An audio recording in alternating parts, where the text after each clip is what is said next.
In our unseen subtle body, thought is born, or there it enters from the cosmic field.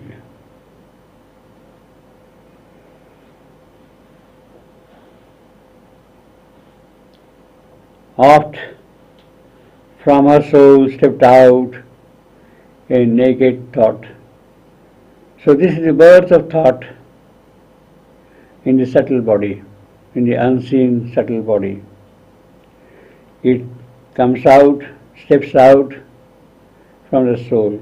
Oft, very often, from her soul stepped out a naked thought, bare thought, unadorned, without any embellishes, luminous, with mystried lips and wonderful eyes.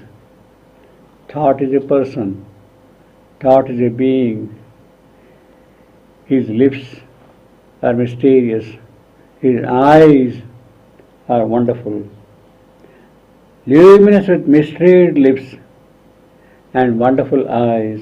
Or from her heart emerged some burning face and looked for life and love and passionate truth. This is the quality of the thought which comes out from the heart. From the soul, the quality is mystried lips and wonderful eyes. From the heart, when the thought emerges from the heart, then the quality is of love, of passionate truth, of life. Or from her heart emerged from some burning face and looked for life and love and passionate truth. Aspire to heaven or embrace the world. That is the quality of the heart, thought coming from the heart. It aspires to heaven or embraces the world. Or let the fancy take a fleeting moon across the dull sky of man's common day, amid the doubtful certitudes of earth's allure, to the celestial beauty of faith, gave form as if at flower prints in a dingy room, laughed in a golden vase, one living rose.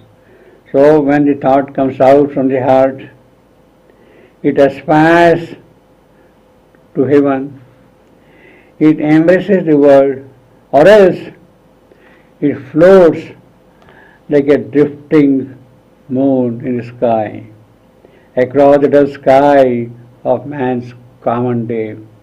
The way the moon drifts in the sky, in the night sky, in that way this thought also moves. Amid the doubtful certitudes of earth's allure, that is the quality of our mind. Our darkness is that uncertitude, and in that uncertitude this thought moves like a moon. Amid the doubtful certitudes of earth's allure, to the celestial beauty of faith gave form.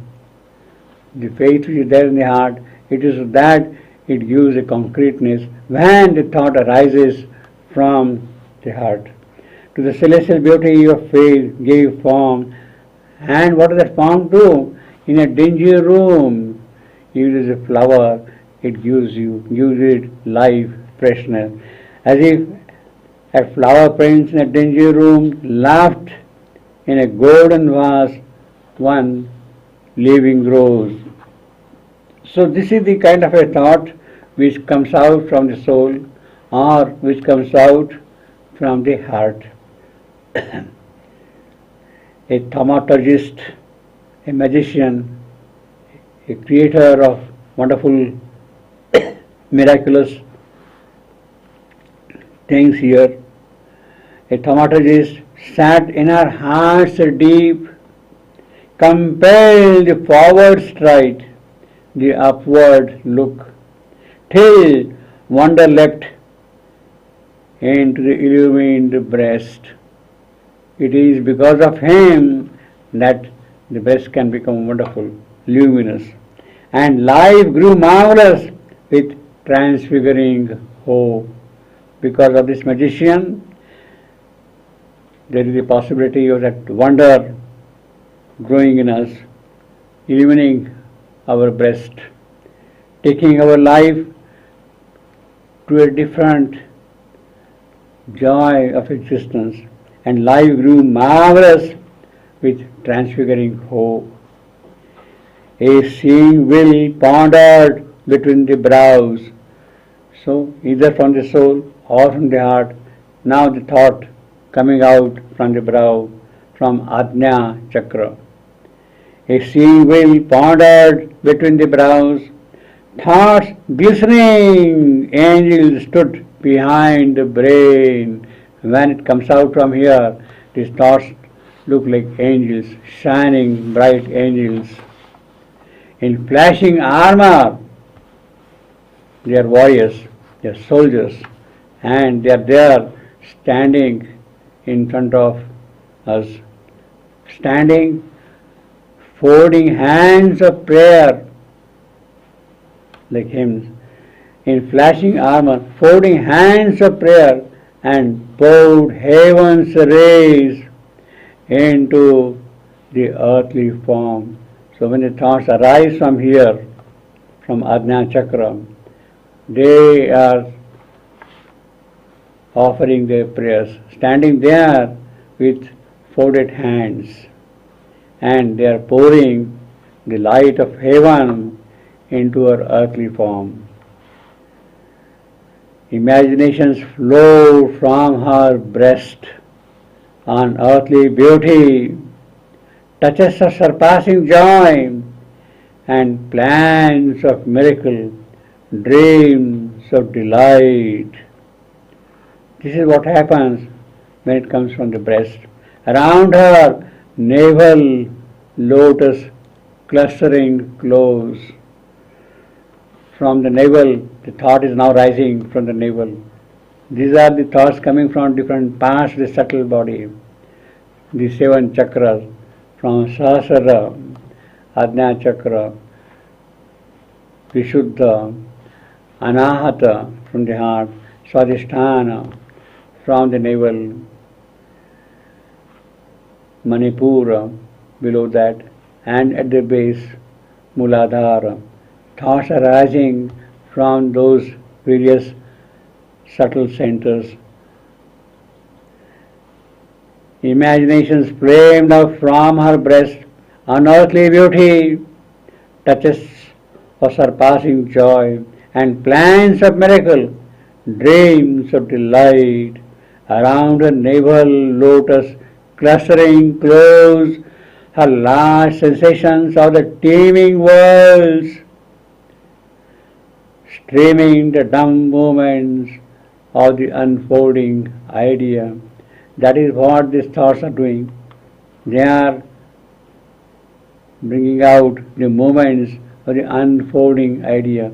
Those thoughts which are arising from Swadhisthana, from the navel center, invading the small sensitive flower of the throat, Vishuddha, that is the throat, invading the small sensitive flower of the throat, they brought their mute, unuttered resonances to kindle the figures of heavenly speech. When the thought enters into the throat, then the expression comes out. The speech is there. Below, desires formed, below the navel, Manipura. Below, desires formed a worldless wish and longings of physical sweetness and ecstasy. That is the vital joy. Longings of physical sweetness and ecstasy translated into the accents of a cry, their grasp on objects and their grasp on souls. Her body's thoughts climbed from her conscious limbs even from her limbs, her body's thoughts, they are coming out. Her body's thoughts climb from her conscious limb and carry the yearnings to its mystic crown above the head. Sahasrara, and carry their yearnings to its mystic crown, where nature's murmurs meet the ineffable. It is here one can meet, join to the inexpressible, to the ineffable. Her body's thoughts climb from her conscious limb, every part of her subtle body. The thoughts are emerging from that, and they are reaching their higher self. Her body's thoughts climb from her conscious limb and carry the earrings to its mystic crown, where nature's murmurs meet the ineffable. But for the mortal, prisoned in outward mind, we are locked in the outward mind, in the surface mind. This is what is happening when Savitri is able to enter into her subtle form. In a subtle body, this is what she sees here. But for the mortal prison in outward mind, all must present their passport at its door. These thoughts are born. But how are these thoughts received? By the mortal mind. Yes, from the subtle body, the thoughts come in this various form. But they have to be received by the mortal mind. How are they received? They knock at the doors of the brain.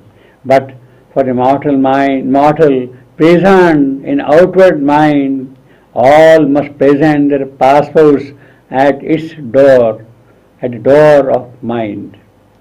Disguise, they must don the official cap and mask. They must hide themselves to enter into that region, or pass as manufacturers of the brain. They should look as if they have been produced, manufactured by brain. Then only would the surface mind, the outward mind, accept them, or pass as manufacturers of the brain, unknown the secret truth and hidden souls. They are keeping them housing back. Her body's thoughts climb from her conscious limb and carry the yearning to its mystic crown, where nature's murmurs meet the ineffable. But for the mortal, present in outward mind, all must present, all these thoughts rising from the navel, from below, from the ajna, from the throat, from the breast, from the soul, all these thoughts. But for the mortal present in outward mind, all these thoughts must present their passports at its doors, at the doors of mind, to get an entry outside. Disguised, they must don the official cap and mask, or pass as manufacturers of the brain, as if they have been produced by the brain, and known the secret truth and hidden souls. Only to the inner mind they speak direct. They cannot speak directly to the outward mind. To the inner mind, it is possible, with the inner mind, it is possible for them to communicate. Only to the inner mind they speak direct. Put on a body and assume a voice. Their passage is seen, their message heard and known, their birthplace and their natal mark revealed, and stand confessed to an immortal side, our nature's messengers to the witness soul. They are the messengers to the witness soul, our messengers. So it is only the inner mind where they can to some extent reveal themselves.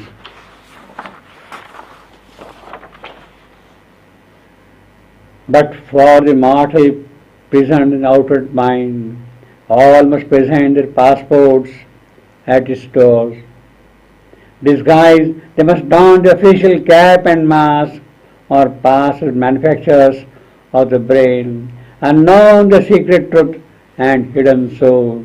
Only to the inner mind they speak direct, put on a body and assume a name, their passage seen, their message heard and known, their birthplace and their natal mark revealed, and stand confessed to an immortal sign, our nature's messengers to the witness soul. Impenetrable, withheld from mortal sense, our senses, five senses, they are not capable of recognizing them, of accepting them, of admitting them. Impenetrable, withheld from mortal sense, the inner chambers of the spirit's house disclose to her their happenings and their guests. It is only in the inner chamber that Savitri could see them. Eyes looked through crevices in the invisible wall, and to the secrecy of the unseen doors there came into mind's little frontal room thoughts that enlarged our limited human range, lifted the ideals half quenched or sinking torch, or peered to the finite and the infinite only a little bit through the mortal sense could they sneak out, come out. What are our mortal senses? Sight, sound, taste, smell, touch, the five organs of perception: eyes, ears, nose, touch, tongue, touch. These are the physical organs of perception which we have got, but behind them are the subtle organs, and it is they who can receive this thought. A sight opened upon the invisible and sense the shapes that mortal eyes see not, the sounds that mortal listening cannot hear, the blissful sweetness of the intangible touch, sweetness, the taste, the touch, the objects that to us are empty air, perfumed nose, are there the stuff of daily experience and the common pabulum of sense and thought. It is their food, common food. It is on that they get the nourishment. The beings of the subtle realms appeared, and scenes concealed behind our earthly scene. When the subtle senses are awoken, then the beings of the subtle realms appear. The beings of subtle realms appeared, and scenes concealed behind our earthly scene. She saw the life of remote continents. With those senses opened, she saw the life of remote continents, and distance deafened not to voices far. She could hear even from far. She felt the moment crossing unknown mind. All the thoughts are crossing all the mind. The past events occurred before her eye, even the drishti of the past, Bhuta. It has opened out, and she is able to witness the entire past with the sight opened out. The senses are awakened, the subtle senses, because the thoughts are coming from her subtle body. The subtle senses are awakened, and she has now different perception of things. The great worlds of thoughts were part of her own thoughts. This is the oneness of thoughts. The great worlds of thoughts were part of her own thoughts. The feelings down forever and unshared. The ideas that never found an utterance, the dance of conscience, incoherent hands. Let bear a meaning. Until now, what was kept hidden from her, that has now become overt. Let bear a meaning, twisted deep and strange, the bizarre secret of their grumbling speech, their links with underlying reality. So all the connections with the reality have now become obvious to her.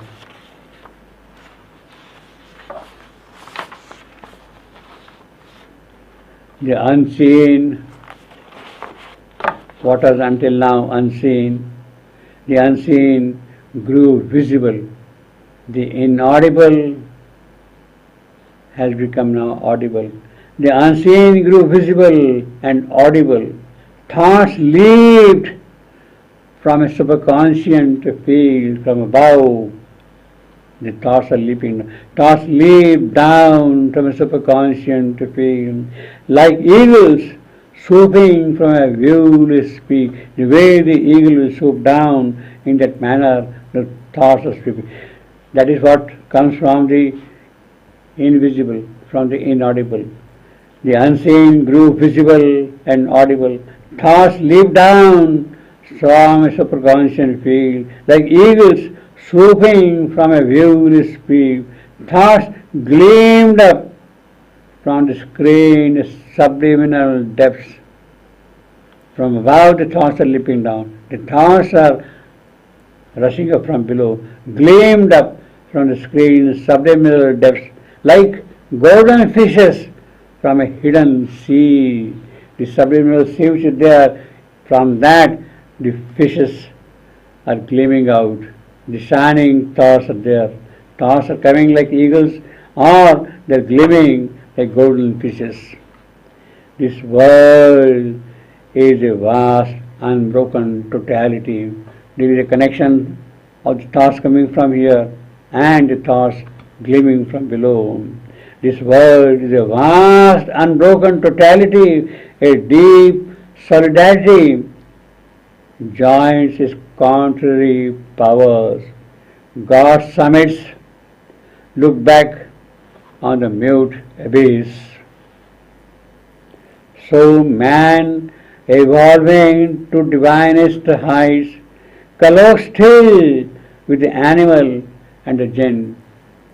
He is coming from above, but he is communicating because of this thought, this manasa faculty which has woken up in him with the animal and the titan. The human Godhead with stargazer eyes lives still in one house with a primal beast. The high meets the low. All is a single plan. So she behaved in many bursts of thoughts coming from various parts of her body, subtle body. So she behaved the many bursts of thought. If bursts can be of what eternal is, these thoughts are eternal. And if they can have birth, then this is what Savitri was able to see, that these thoughts coming from a subtle body. So she behaved the many bursts of thought.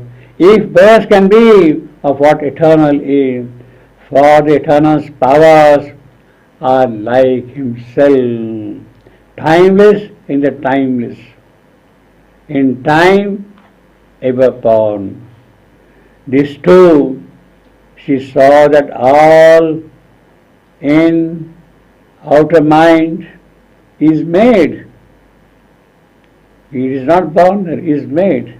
Not born, a product perishable. Because it is made, therefore it can be unmade, it can be destroyed.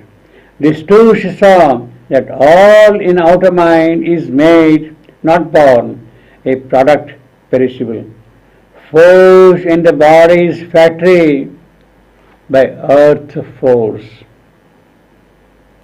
This mind is a dynamic small machine, producing ceaselessly till it wears out with raw material drawn from the outside world. the patterns sketched out by an artist God.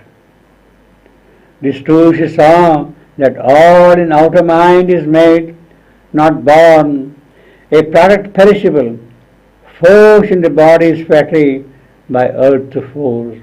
This mind is a dynamic small machine, producing ceaselessly till it wears out with raw material drawn from the outside world. The patterns are sketched out by an artist God.